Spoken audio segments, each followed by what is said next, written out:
myself again. But it's the only way you're ever gonna learn. You look back and it's all in the past. I'm dwelling on that. Hi and welcome to NUFC Matters with me, Steve Wraith. It's another one of those Steve Wraith interview specials where we have somebody from a different walk of life on to spend an hour with me and tell us about their career and what they get up to. So I'm delighted to welcome Patricia Devlin, who's an award-winning journalist based in Dublin, Ireland. She specialises in investigations and giving victims of crime, abuse and corruption a voice. Patricia, welcome. Hi, Steve. Thank you very much for having me. Great to have you on, and a big thank you to Nick for introducing us via Twitter. Nick's been a valuable source of introductions and contacts over the course of the lockdown and putting us in touch with some interesting people. And when I read a little bit about you and about some of the stuff you've done, I thought, well, we will certainly have a lot to talk about because although I'm not a journalist as such, I've done a lot of stuff with regards to certain criminals over the last 10 to 15 years and written about a lot of stuff like that. So I'm sure we'll get into that. But just a little bit about your background first, Patricia. Just tell us where you were brought up, first of all. Where were you born? Well, I was born in a little tiny village called Ballymcguigan in County Derry in Northern Ireland. I was born in 1986 during the Troubles. And as we know, the Troubles was a horrible conflict that raged for 30 years. There was a lot of murder, mayhem, attacks, bombings on both sides from the IRA, from other Republican groups and loyalist paramilitaries. I'm 35 now. I've been in journalism since I was 20. I moved more into crime about 10 years ago. I've worked in Dublin, Belfast. I've did wee stints in the UK. I've been all over the world. I've travelled to South America to visit drug smugglers in prison. I've interviewed very dangerous people. And I suppose I've just stayed with crime since then. And I suppose a wee bit of that, Steve, would be, I would put it down to when I was growing up during the Troubles and there was a lot of violence. You were, exposed to it, and in a way, it slightly desensitized you to that.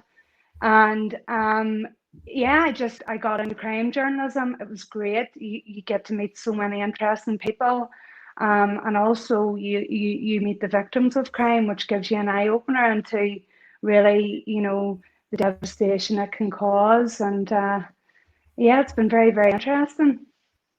Yeah, and I mean, it's what I talk about on this program a lot, and as petty as it sounds, it tends to be football. I put my head above the parapet. This channel is predominantly about Newcastle United, and we've had an ongoing takeover attempt over the last, certainly over the last 15 months, certainly all the way through lockdown, which has been very frustrating for us as a fan base. I would say probably 97% of the fan base want a takeover. 3% probably don't want the particular takeover because it's connected to Saudi Arabia. But with the positivity that we've had on this channel, we've had a lot of attacks, a lot of trolls, a lot of people who've chosen to try and bring us down.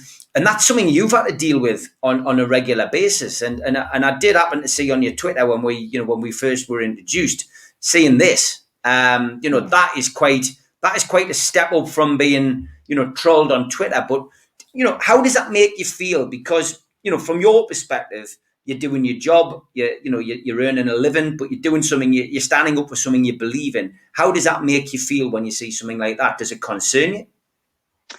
It does concern me, and believe it or not, when you have your name spray painted on not only one wall in Belfast, it appeared on numerous walls.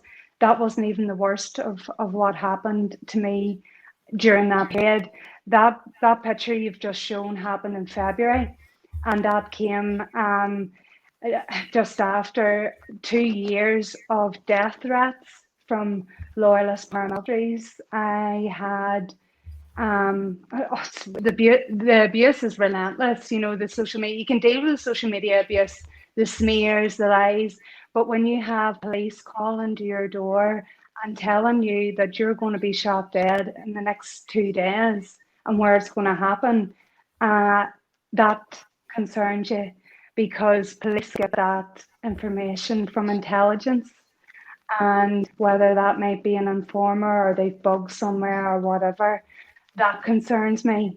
And when you have children who are also being threatened by these people, I mean, my children, my baby son has been threatened twice with rape, and directly to me, and the police don't do anything about it. You're just kind of left on your own.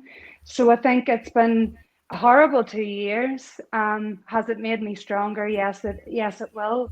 These people think that they can break me by threatening my children. When they threaten me and it doesn't work, they move on to your children. Then they decide to spray paint your name on a wall. It's sad. It makes me more sad than anything else, because I grew up during the Troubles and it wasn't the worst part. It was a bad time. It wasn't the worst. And I've seen over the last 2 years that Northern Ireland's starting to go back. We've seen street violence, a rise in threats to journalists. We actually lost a journalist in April 2019. Leroy McKee was shot dead as she observed a riot. Martin O'Hagan, it's his 20th anniversary this year. He was shot dead by members of the Loyalist Volunteer Force. No one was ever convicted of that. His murderers still walk the streets. And the very people that threaten me, police know who they are. I know who they are through my own criminal contacts. And it seems they're untouchable, because unfortunately in Northern Ireland, impunity exists, and it even exists not only around threats to journalists, but also other victims of these paramilitaries that still are extorted, who are being intimidated out of their homes, made to pay huge fines. And when it comes to threats, I feel, in my opinion, that police don't take it seriously. Yeah, I mean, the social media thing is huge as well. I mean, I remember the days, and I'm sure you do, when social media didn't exist. It was a lot nicer place. I've got to be perfectly honest. If you had an issue with somebody, you would speak to them face to face, so you would give them a ring. And now you can hide behind a fake profile or a pseudonym on Twitter, yeah, Facebook, whatever. Are these big companies doing enough? Because there has been a lot of exposure. I mean, we did a thing called Think Before You Tweet last year, which we felt, calmed our fan base down to a degree. But it still goes on. We still have regular trolls who attack us on a regular basis. And it is relentless, the stuff that they come up with. But are these big companies doing enough, or do you think they could do more? They are absolutely useless, and I'm not using that term lightly. They are useless, and I've experienced it. I've had people threaten me over Facebook and Twitter. I've had posts that have went up saying that I'm working hand in glove with criminals, that I was responsible for pipe bombs. That resulted in the 2 death threats I received in November, that Facebook post. That Facebook post is still live. The page is still live, and the police, when they inquired about it, were told by Facebook that because it wasn't a direct threat, they wouldn't hand over the details who owned the page, which is absolutely atrocious. Twitter's the exact same. I've had direct threats. I've reported them to the police. The police want to pursue these people behind it, but Twitter won't hand over the details.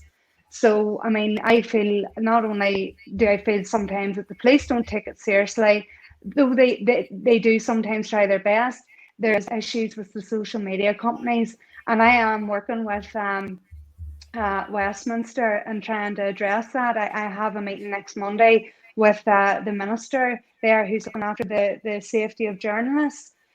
So I'm trying my best, as are other journalists, to try to help not only us, it's everybody. Like, I see so many people, innocent victims of crime from the Troubles, being trolled on there relentlessly, and the abuse is absolutely vile.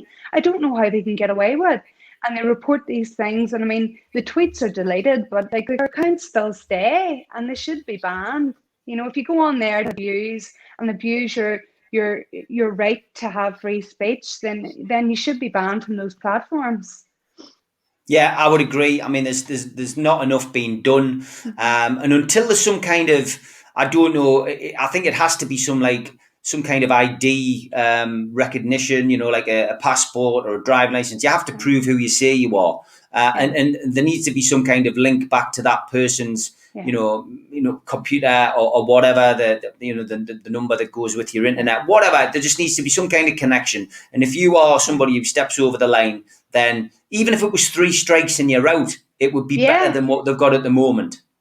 Absolutely, I agree with that. And I have no issue with anonymous accounts because, unfortunately, in Northern Ireland, we still have paramilitaries threatening people. So I understand why people don't use their own names. But you're right, once you cross that criminal threshold, I mean, it should be just immediately handed over to the police, and that's it.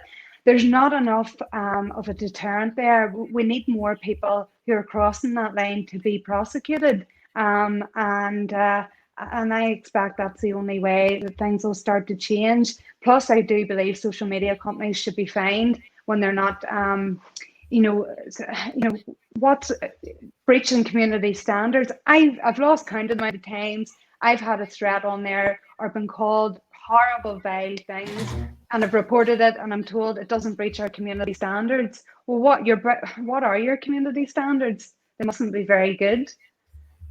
Yeah, I would agree. Well, fingers crossed, these big companies eventually get the house in order and help, people like you, me, and other people who've been trolled incessantly to have a little bit of peace of mind when they're sitting in their own homes.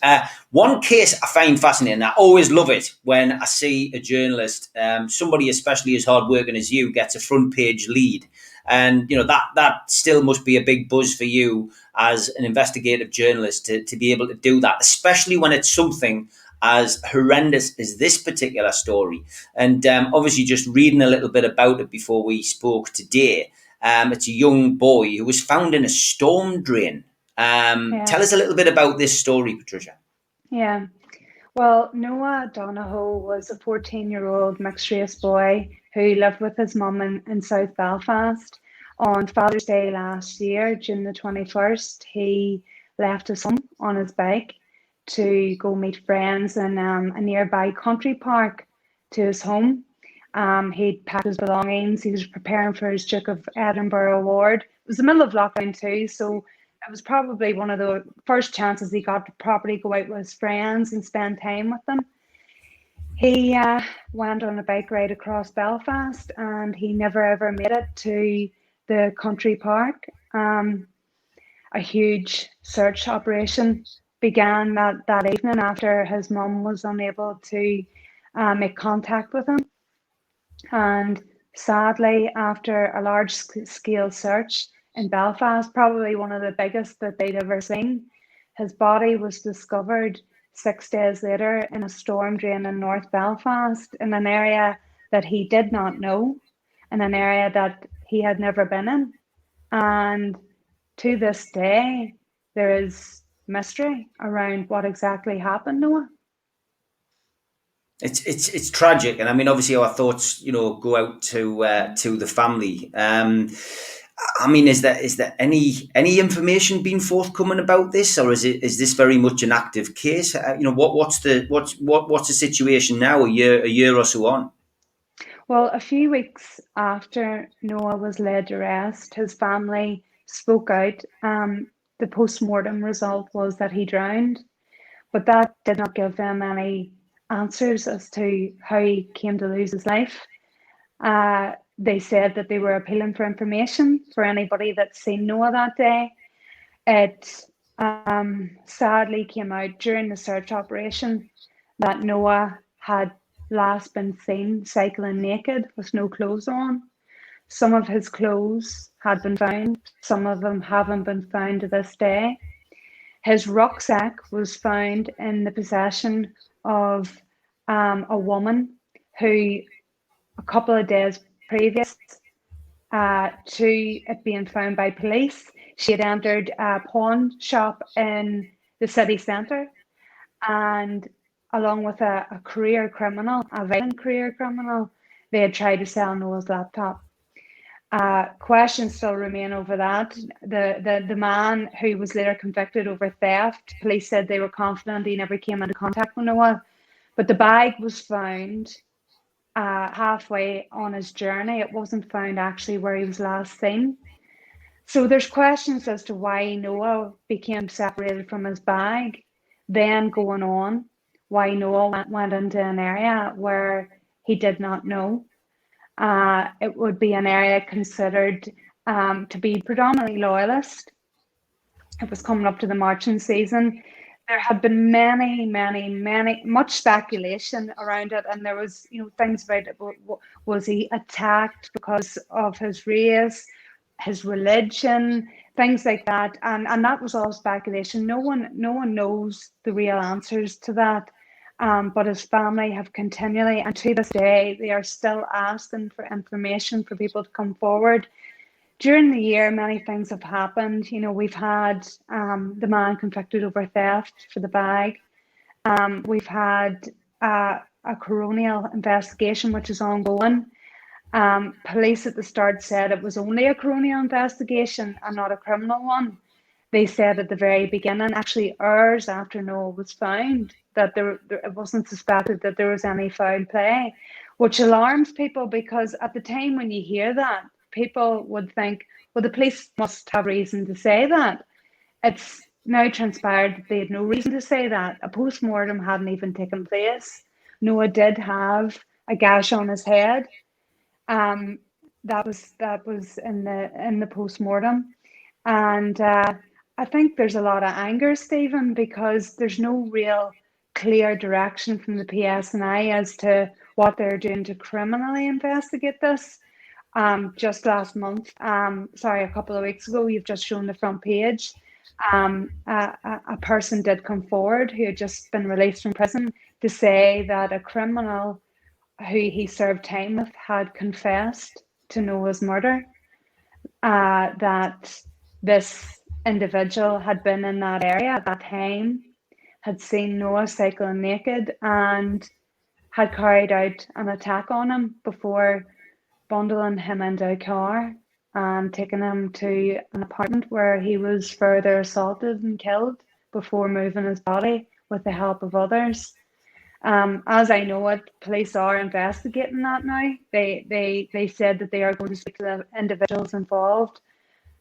I mean, the family have been let down so much by the police that I really do hope they do that and they speak to these people. But I mean, in a nutshell, they still need people to come forward, because it makes no sense as to how a young boy could leave his house on his way to meet friends, wearing his safety helmet, well dressed with his backpack, was en route to there, and for some reason ended up in an area he did not know, unclothed, and then his body found 6 days later in a storm drain. It just does not make sense, and it's terrifying. Well, let's hope for the family's sake that they do get some kind of closure at some point. But that is a horrendous case. We'll watch that with interest.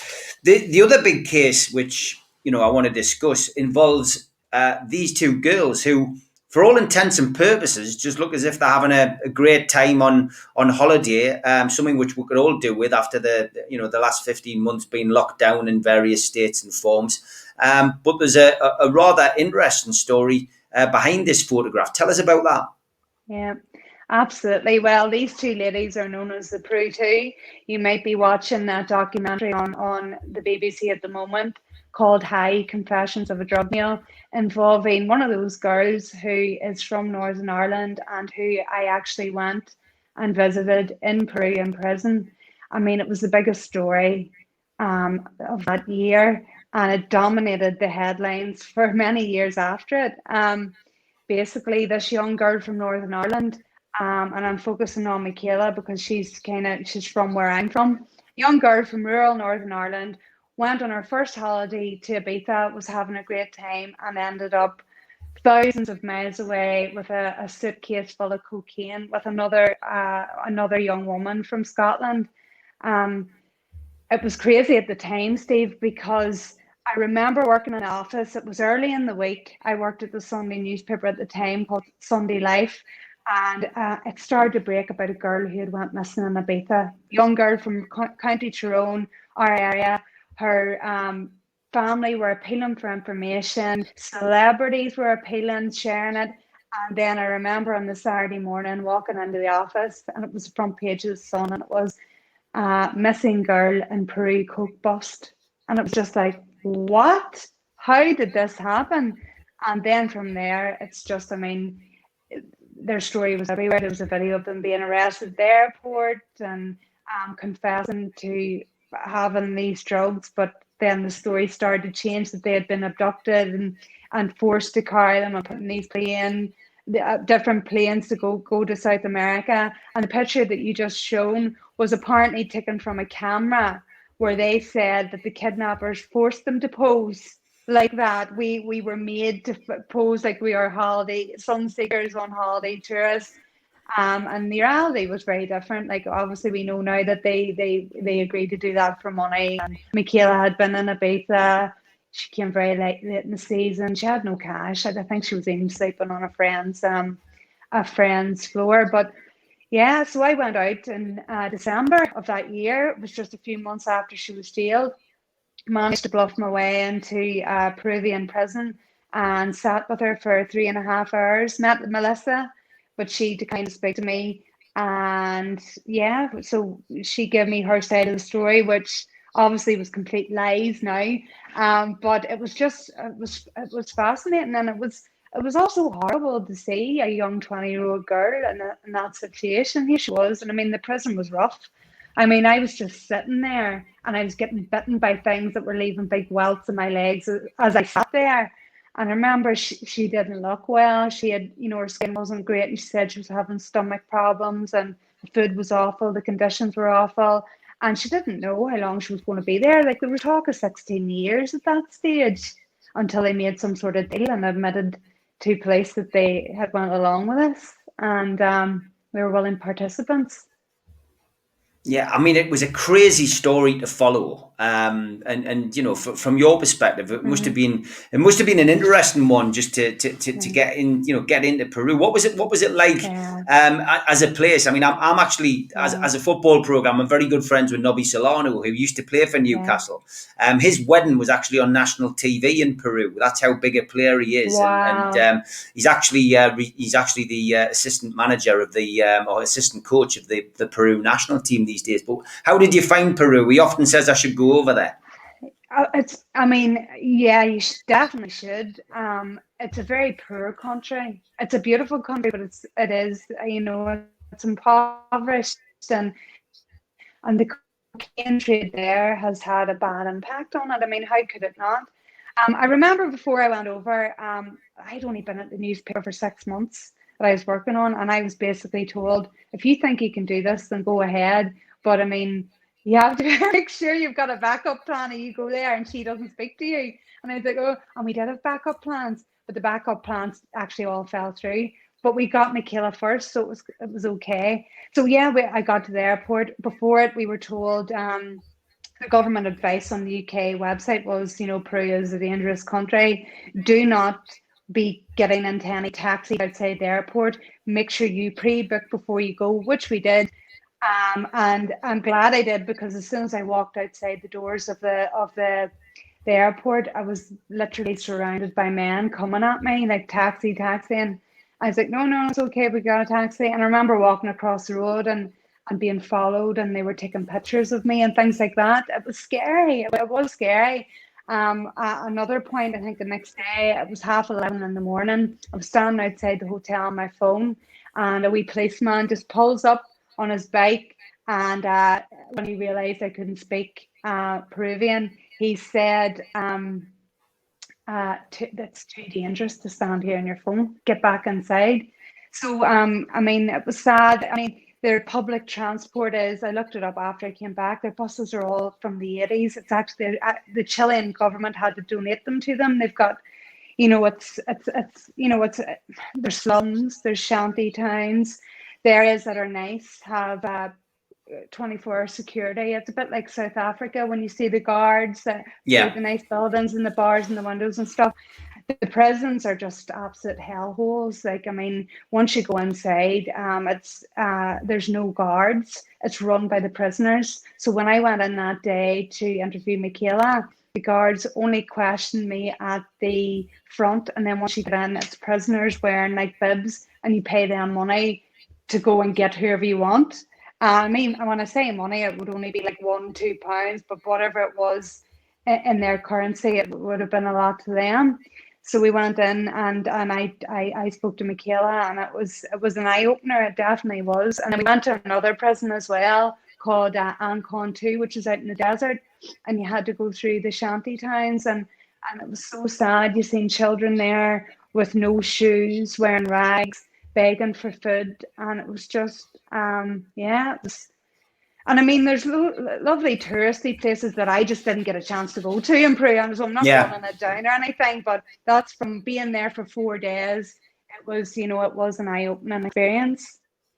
Where did the interest in journalism and true crime come from, Patricia? Were you, I mean, for me, my interest in true crime came from, I can pinpoint it to being 10-year-old, sitting watching the news, the Cray twins getting out of the back of 2 prison vans to go to their mother's funeral. And my mum and dad saying, wow, I remember when they went to prison, and they made a big deal of it. And I just remember these 2 aging gangsters handcuffed to 2 screws, getting out of a van, but crowds of people being there. And then fast forward a few years later, I'm failing at all my exams at school. I see a copy of Profession of Violence by John Pearson at a stall on a quayside market.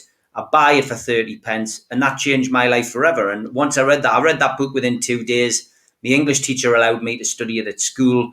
I passed my English exams with flying colours, studying a book about the Crays. And my life changed forever reading that book. Now, where did your interest come from? Do you know, I've actually sat and thought about this, Steve, and probably, I think, first time that I ever, you know, well, growing up in Northern Ireland at that time, you were surrounded by crime, but really my fascination with all things crime came. My mum used to collect these old crime magazines where you would get real life horror stories, whatever, different cases. And I probably was only about 7 or 8, and I kind of sneaked them down. She had them hidden up in a folder because she collected them. And I sneaked them down and I read through it. It was absolutely horrific stuff. Like, I mean, Like murder case book. Was it stuff like that? Like, so, yes, that's what it was. Yeah, the Ripper, and all of that kind of stuff. Yeah. And I remember, reading like the things like Rosemary and Fred West, horrific stuff. And I mean, I don't know how I wasn't traumatized, but I you know, and I think that's when it really came in. Also, I remember, if you remember, during the Good Friday Agreement, all political prisoners were let out. That was part of the deal. And I remember sitting watching on the news all these, I mean, absolutely dangerous criminals who had murdered and slaughtered people from different religions, all coming out, and most of them to heroes welcome, and going, what's going on here? Like, it just fascinated me. And from there, when I got into journalism, crime wasn't at the forefront of my mind. It was just, you know, writing stories and being able to be creative. And then when I started covering courts, most journalists that I had worked with at the time in local newspapers absolutely detested covering courts, whereas I loved it. I absolutely loved it. And to this day, I do. I love going into a courtroom and covering a case, and, you know, getting and hearing all the legal arguments and things like that, and hearing people's stories as well, because you get a wee bit of an insight into the minds of criminals when you're covering those cases. So I think that's where it really started, Steve. Yeah, I can understand it. It is fascinating once you start looking into it. Now, I think as well, I mean, you're certainly somebody who, you know, champions the underdog, you know, looks for the corruption. Does it surprise you how much corruption is involved in, you know, not necessarily the crime and the criminals, but, you know, on the other side of the fence, the fence is supposed to be defending the system and, you know, law abiding. There's a hell of a lot of corruption. Oh, absolutely. There's a lot of corruption. And I mean, a criminal does what a criminal does. But when it comes to people, the white collared sort of types, it never ceases to surprise me. And unfortunately, even through my own threats that I've received, you know, I have high suspicions that some of these people are protected state agents, and they're being protected by the authorities. And I never get a straight answer to that. You know, I can only assume that, and that frightens me because these are dangerous people. I'm innocent, my children are innocent, but they'll be protected before I will. And I mean, in Martin O'Hagan's case, I mean, well, I mean, there was men that appeared in court and there seemed to be evidence, and then it all just disappeared. And to this day, the people that murdered Martin O'Hagan still walk the streets.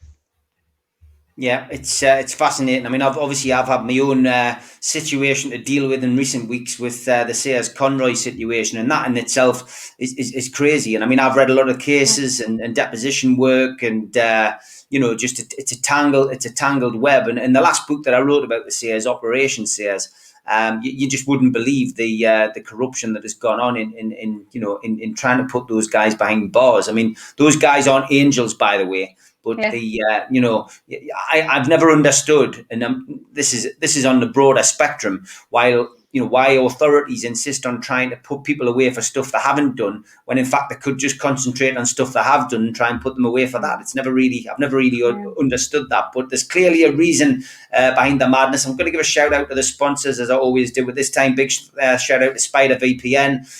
If you want your internet security, contact the lads. Just Google Spider VPN. They come up at the top of the search list, and they will protect your passwords and everything on your computer. Big shout out to the lads for that.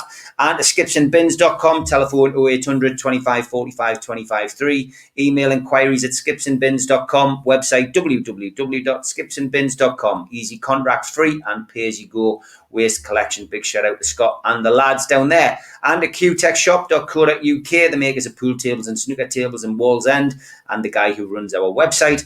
And also thanks to Jab Signature. As always, I'm repping the brand.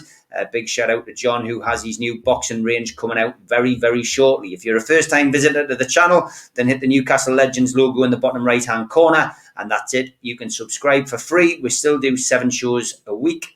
And always different content. Hit the thumbs up to like the video, which is always very helpful to us. Click share to share the video to your social media profiles, and drop into the comment box. I'm sure there will be a lot of people commenting on this specific show. And we're also on all the podcast providers: iTunes, Spotify, Podbean, you name it. We are on there. So if you're out walking your dog and you missed it on YouTube, then give it a listen on there as well. Okay, I always give Nick a chance to ask a question, because Nick, as I say, he's the one who tends to chase up people and say, you might like this person, you might like that person. He's the one who gets the knockbacks, actually. So thanks for that, Nick. But he also gets people saying yes, like Patricia, which we're very thankful for. So he says, can you ask Patricia, if you get a chance, if she wants the death penalty brought back? Oh, now that's a tough question. He likes to give tough questions. I don't believe so, because now, bear with me. I think if you are convicted of an absolutely abhorrent crime, you should be made to suffer the consequences of that. And I think death is too easy a way out. And number two, the other reason I would be against it is there's been far too many miscarriages of justice in the past. And I mean, like, you only have to look at cases that have happened in Ireland and the UK in the past. I mean, you know, I don't think it's right. Do I believe people should be locked up for life? Absolutely. Life should mean life. If you're proven to have committed a horrific crime, especially those against anybody vulnerable, children, whatever, I do believe sentences are too short. I think that they should be increased. Yeah, I mean, it is a tough one, and I think the problem is there's been so many miscarriages of justice, so many things that have been proven to be incorrect, so many innocent people who've served too many sentences and walked out. There's always that chance that will happen again. And when you flick the button on an electric chair, or you kick the you kick the floorboards away and hang somebody, you can't reverse that. Yeah, you can't. And it's, you're going back. We don't need to go back. I mean, I have serious issues with the justice system, and both in the UK and Ireland. But I mean, I don't agree with taking somebody's life, no matter what they've done. And I know some people won't be happy about that, but I mean that's my belief anyway. But increased I've got to be honest, sentences, I would draw the definitely. line at people like Peter Sutcliffe, who obviously passed away. I mean, it horrified me at the start of lockdown when COVID had hit to hear that Sutcliffe, because he had this horrendous skin disease, had to be attended to by two nurses, female nurses, in Franklin Prison and have cream massaged into his body. Imagine Mm, having to do that job to somebody who callously murdered 13 women. mm, I mean, for me, that guy should have been killed. And I mean, I think on top of that, the taxpayers' money, Patricia, that's spent on keeping these people behind bars is a waste of time. I think my mindset is the same as yours. I think miscarriages of justice could always happen, and that would be horrendous if that happened. But somebody like Sutcliffe, who we clearly know did it, Fred and Rose West, Myra Hindley yeah. and Ian Brady, I don't see the point of keeping monsters like that alive. Yeah, I get it. I've heard it from both sides. I really, really do. But being from Northern Ireland and seeing so many miscarriages of justice, and still to this day, so many loved ones who will never ever get the truth over what happened to them, and in some cases, people wrongly convicted. I just would be fearful of anything being brought in like that, because you can't just apply it to one side. You have to, it has to apply to all. So I get completely what you're saying. I think it's absolutely disgusting that two nurses had to, and I mean, he probably got a kick out of it. It's wrong. But yeah, I think, it's, you have to apply Yeah, it to all. You can't just apply it to one side. yeah. I mean, let's talk a little bit about the COVID situation. How have you found that? I mean, look, as a journalist, I guess you can work from home. It's not Yeah, so much of an issue for a journalist. You can't get out and about and do the things that you want to do. But yeah. then, it is slightly easier. But how has it been for you where you live in Ireland? I mean, it seems to me from watching afar, it's been more strict in Ireland than it has been in England. Yeah.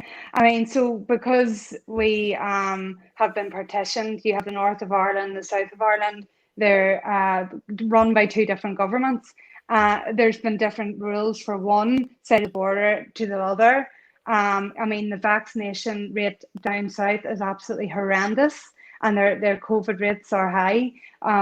We're starting to creep up again, but our vaccination rates have been great. It's been absolutely horrible. I mean, so many people. I mean, the mental health aspect of it, which doesn't get touched upon enough. I mean, that we saw suicides happen because people have been so, um, you know, on their own, and that's been tough. I mean, I just want to see an end to everything because we're starting to come out of it. Should there be another lockdown? I don't know. I wouldn't want one, but then do we want another surge of deaths? I just, it's such a strange and such a situation that I'm still getting to grips with now. I'm happy now that we're all starting to come out of it, absolutely. And I just hope that, going forward in the future, I know you guys over in England have a date for July the 19th where what is it, Freedom Day or whatever you're calling it? Freedom That doesn't Day, apply, yes. yeah, that doesn't apply over here. So we don't know. We're a wee bit more stricter over here. So we go off what the health minister suggests and stuff. But usually we follow suit. So it'll be interesting. Do you wear a mask, Steve? Would you be anti-mask? Are you? No, no, I have worn the mask. Have Mm-hmm. I been 100% with everything that the government has said? I think we've all bent the rules slightly, but I've worn the mask. I get my second jab on Thursday. I'm certainly Yeah. not somebody who is not going to do what the government say on that score. I know a lot of anti-vaxxers. I know a lot of people who won't get the vaccine. Yeah. I've seen a good local journalist, Lisa Shaw, pass away, who unfortunately had complications after Mm. getting her first jab. Oh. In her 40s, she got blood clots, I think it was, and passed away. So ultimately, I've seen the horrendous effects of getting a jab as well. And but for me, it's the only way we're going to get our freedom back. What's in the jabs? Well, what's in any jab? If I go on holiday to somewhere where I have to get a hepatitis jab, what's in that? What do we actually know what we're getting jabbed with? We can't say what we're getting jabbed with when we're kids. We can't stop getting a BCG, as it used to be called when I was a lad. So for me, it's you know, do I really want to have to go and get 2 jabs? Not really. You know, what my original thought was, I just felt it was like a cold, and you know, I went out and said that on social media. A couple of months later, when we were all locked down, I was actually on a stag do in Benidorm, and we as we arrived in Benidorm, it went into lockdown, and I was like, wow, this is serious, you know. This is Wow. and like, you know, the beach was closed. The police were using their truncheons to hit holidaymakers. They were dragging old people off the beach. There was vans, you know, down the high street, basically saying, "Attention, attention! Benidorm is closed." And I was like, "This is like the end of the world." And that was a wake up call for me. And I remember coming back, and the first thing when I went on Twitter when I came back, I just said, "You know, I'll take back everything I've said. This is bloody serious, you know." And of course, the UK didn't close down for another 4 or 5 weeks. We flew back in, luckily. But I saw holidaymakers panicking. You know, it was real end of the world kind of stuff. And but yeah, I've done everything that I should do. I've protected my family. I didn't see me mum and dad for months on end like everybody else. We didn't see my in-laws. But yeah, I mean, I just think we all had our bit to do, and I think we can all turn around and say, well, you know, we did it. It's just a pity that we've lost so many people in such a short space of time. It's wiped out over 150,000 people in the UK. That in itself is tragic.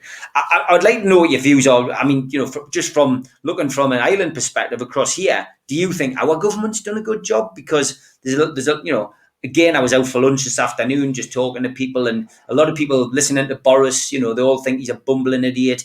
They think that there's complete you know, they're saying that, well, every time he says this and that, he changes his mind. He's not done a good job. But my mindset is, well, could Keir Starmer and Labour have done any better, been thrust into this? The real problem that we have in this country is that we weren't prepared. And that isn't down to this government. That's down to previous governments for me, you know. Yeah.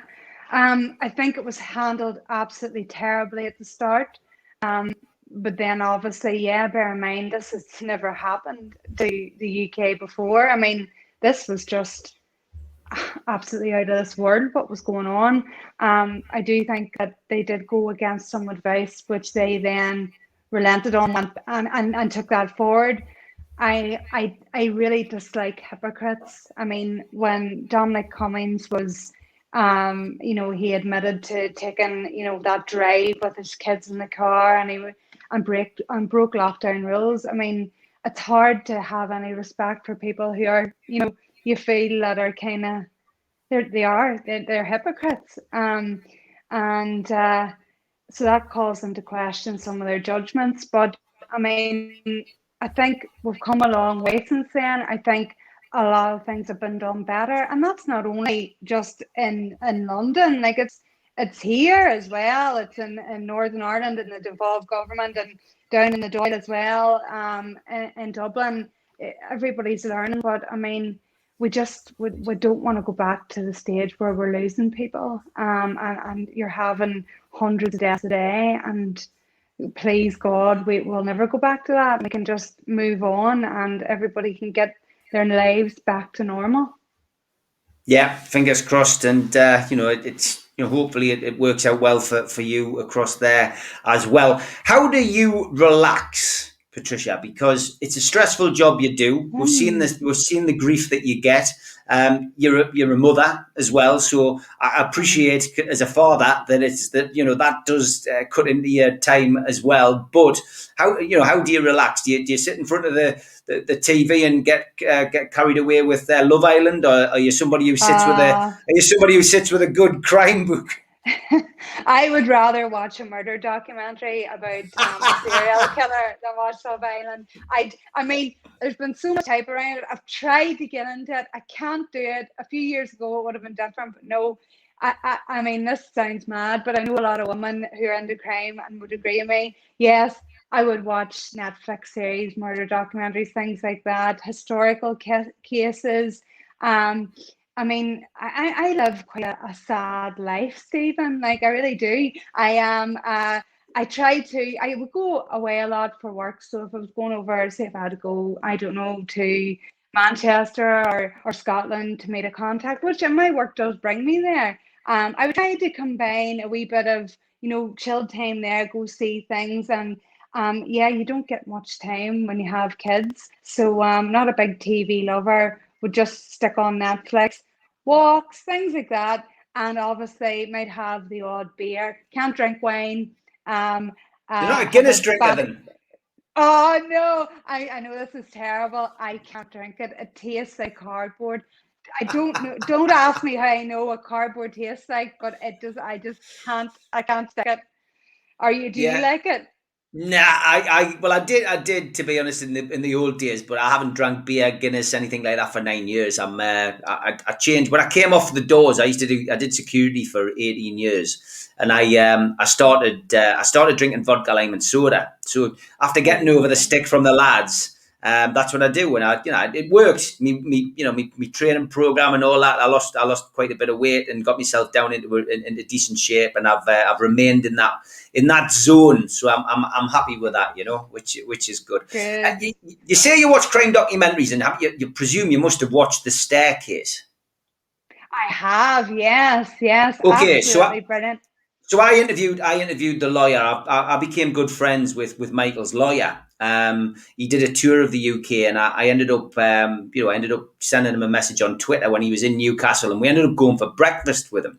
And it was fascinating because, having watched the thing from start to finish and watched the subsequent follow-ups, I always just wanted to chat with him, and he was kind enough to do a podcast. I'll send you the link because I'm sure you'll be fascinated.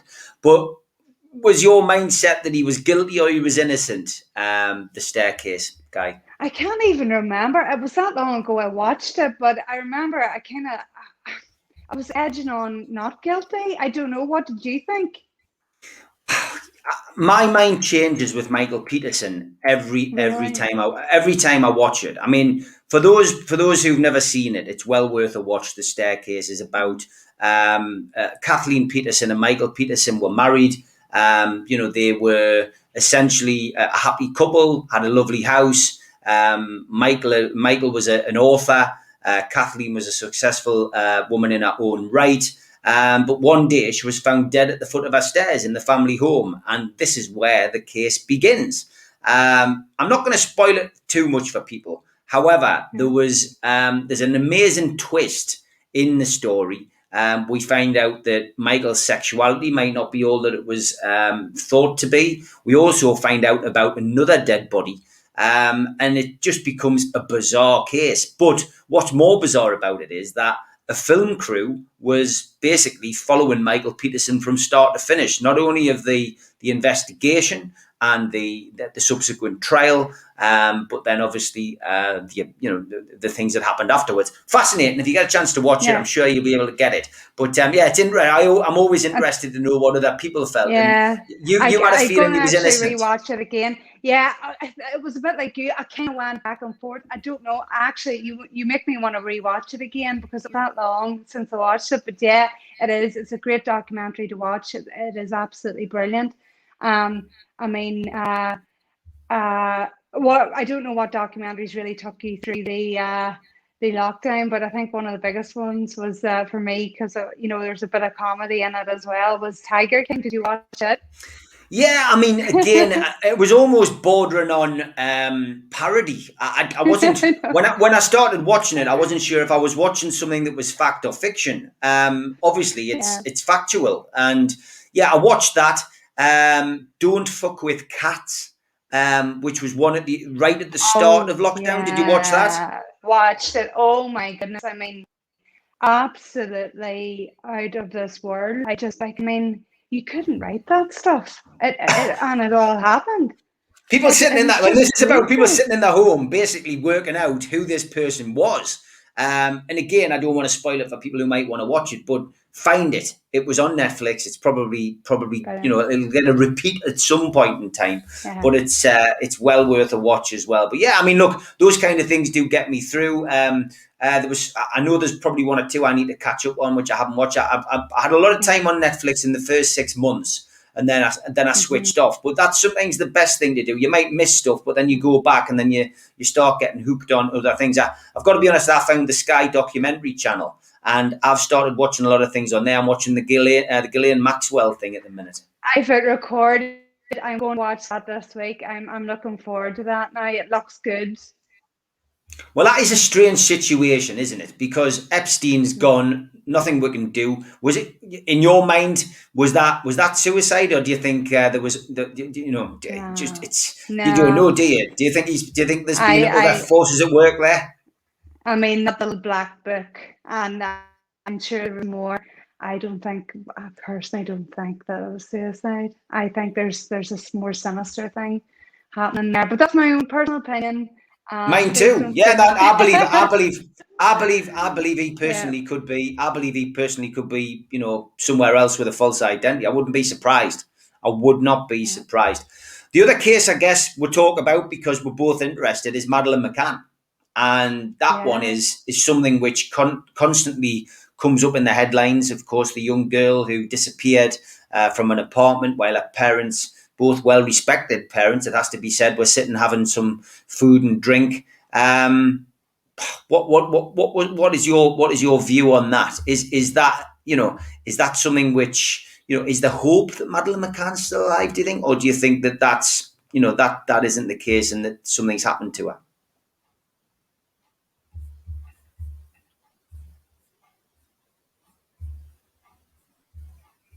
Oh, unfortunately, we seem to have lost Patricia, which is a pity. Fingers crossed we'll get her back before the end of the podcast.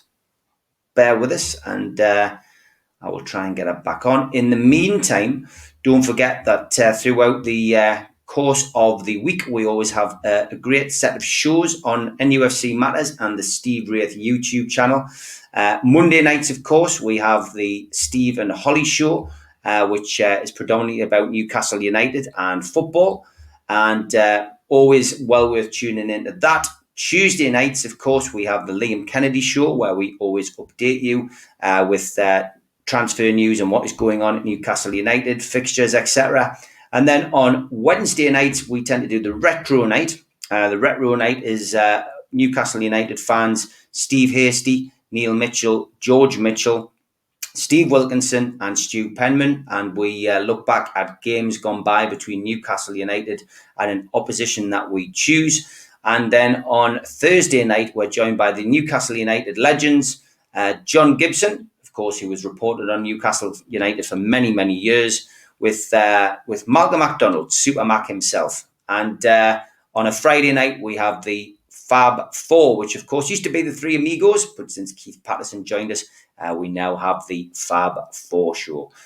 Every now and then we're joined as well by local radio legend Mick Lowes to give his views on Newcastle United as well. If you want, please pop onto our website, which is nufcmatters.com. You will find all of our t-shirts on there, including the best-selling t-shirt, the Cult No Typo t-shirt. So get yourself onto our website and have a look for that. We've also got a rather snazzy black and white Newcastle United football top, which retails at $29.99 with package and postage, and you can get that from nufcmatters.com. Those of you who are interested as well in reading my book, Every Boy's Dream, is still available on Amazon. This touches on my life as a Newcastle fan, but also looks at the events that we've brought to Newcastle over the last few years, and also a little bit about my acting career and a little bit about the true crime fascination that I've had over the years. And also a big shout out once more to our sponsors. Thank you to Spider VPN. Just Google Spider VPN and you will be able to find them at the top of your Google search list for all your internet protection. Also, a big thank you to Scott and the lads at skipsandbins.com, telephone 0800 25 45 25 3, and email inquiries at skipsandbins.com, website www.skipsandbins.com. Easy, contract free, and pay as you go waste collection. Okay, I'm going to bring Patricia back in now. She must have had a slight issue on her phone, and we were just talking about Madeleine McCann, and then the powers that be cut us off. Is that a sign? Is that a sign? I better get back on here quick. It's okay. I'm used to these. I'm used to these kind of internet issues. So, yeah. I mean, that's a fascinating case. What's your views on that? I mean, it's frightening. I mean, where do you start, really, Stephen? I mean, how could you ever leave a child alone in an apartment and go down with your friends? I mean, there's serious issues around parenting there. I mean, there's so many holes and gaps in it that can't be explained and haven't been explained to this day. She disappeared into thin air. I mean, no one's seen her, and yet we have the suspect that has been identified. We still don't know where Madeleine is, what happened to her. I mean, it actually shakes me to my core. It's one of those cases that will always have questions. Do I believe she's alive? Absolutely not. And I don't believe that she was alive for too long after she disappeared. I would love to be wrong, but I mean, it's frightening. What's your own views on the case? Yeah, I mean, look, I've watched a lot of documentaries, and for me, I look at it and think that there's more to this than meets the eye. You know, how much faith can we put in those dogs that went in and did that initial, recce of the place? They were barking loudly. It's almost as if something happened in that room. I don't think we'll ever get to the bottom of it. I don't think she's alive. I think that ship sailed a long time ago. The big question is, who did what and why. And I don't think we'll ever get to the bottom of it. I do feel for Kate and Jerry McCann, but at the same time, there's still a question mark hanging over their involvement. Did they look like the kind of people? Are they the kind of people who would do something deliberately? Certainly, I don't think they are. But has something happened accidentally? It's all just questions. I just think a lot of it doesn't add up, but unfortunately, I think it will remain as probably one of the biggest unsolved crimes, and it's such a pity that a young girl, disappeared at that age and was never seen again. But it's something which, of course, we've covered on this before with Sonia Poulton, another investigative journalist, somebody who's got very controversial views, and she's quite outspoken about the whole Madeleine McCann case. Well worth having a look at Sonia's channel, by the way, and listening to what she's got to say. Now, I did promise Patricia you an opportunity to ask me a question because you are an investigative journalist. Now, is there anything that you want to know or anything you would like to talk to me about? I know I've put you on the spot a little bit, but you've regained your composure after the internet got away. So is there anything you'd like to ask me? Absolutely. Steve, you're a man of many talents. You've written very many books. I don't know where you get the time to do it, on top of all these exclusive interviews that you have for criminals.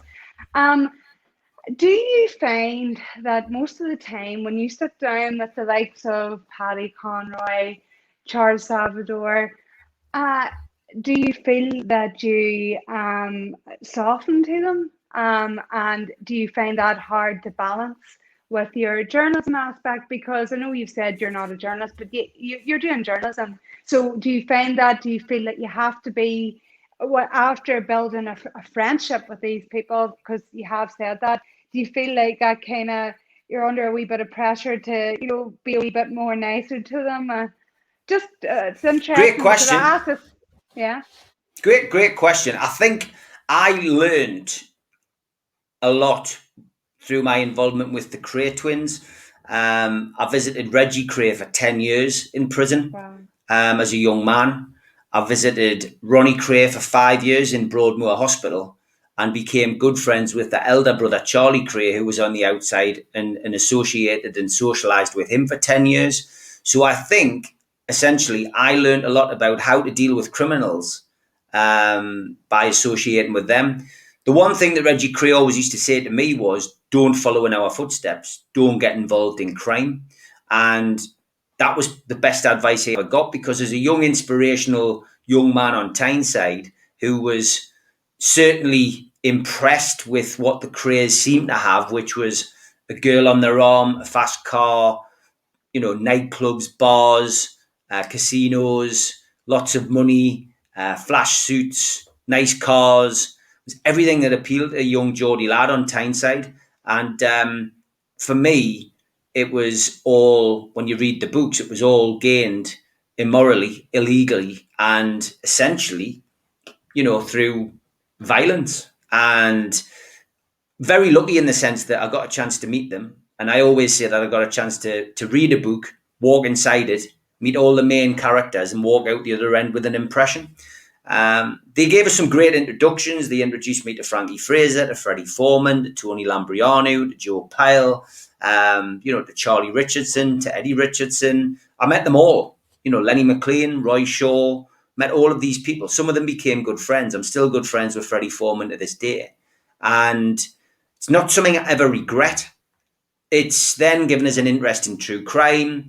And subsequently, the crime and the true crime on my own doorstep is something which I've been interested in, because I then got involved in security. So doing 18 years as a doorman in Newcastle, I worked in Ibiza, I worked in London, and I worked in and around the Northeast for over 18 years. It gave us the experience to get to know those other people. And then, I don't know, it was never planned. I don't plan my life out. I just take things as they go. And I was always a decent writer at school. And as I say, I passed my English exam studying the Crays. So maybe it was just a natural progression. But just to sit down and write a book about, criminals in the Northeast is something I've enjoyed doing. And I've branched out. I did Paul Ferris's last book from Scotland, wrote Brendan Quinn's book from Ireland, put together Paul Massey's family's book after Paul Massey was shot dead in Manchester, and did the Sayers book in Newcastle. So I've done the football hooligan book from Newcastle. So I've built up a nice little group of books.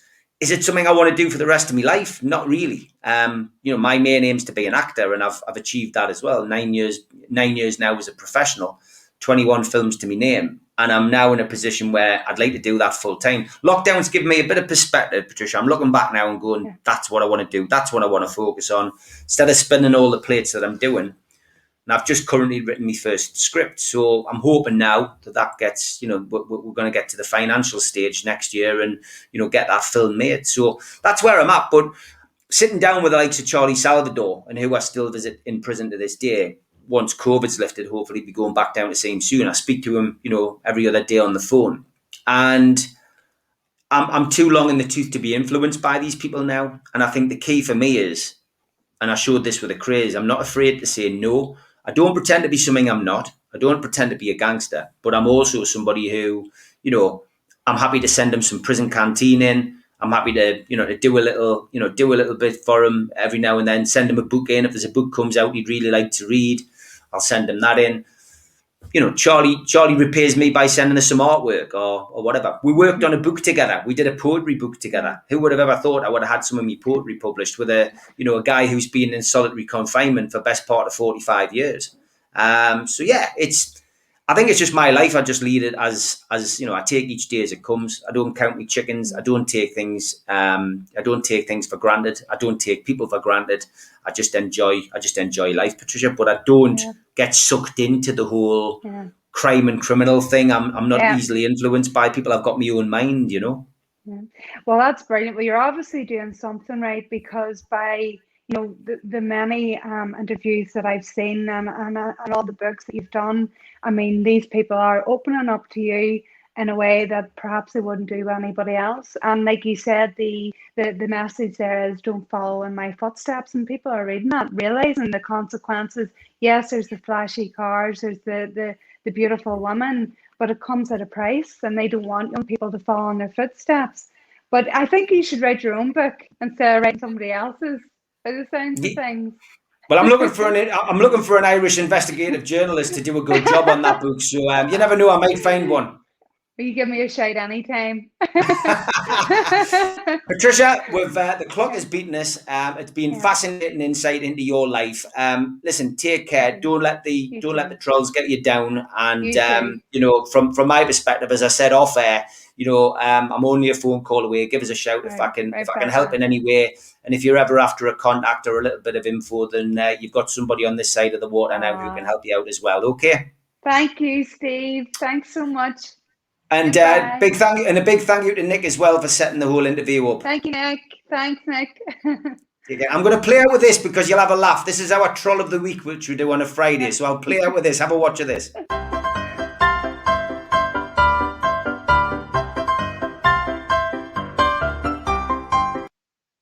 You'll have to knock one up and use that on Twitter. Okay, take care, Patricia.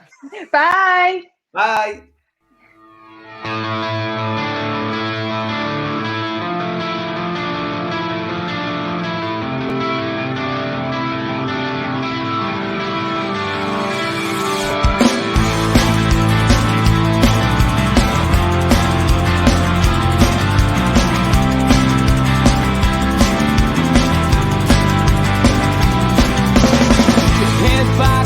Critics attack. It feels like I've been talking to myself again.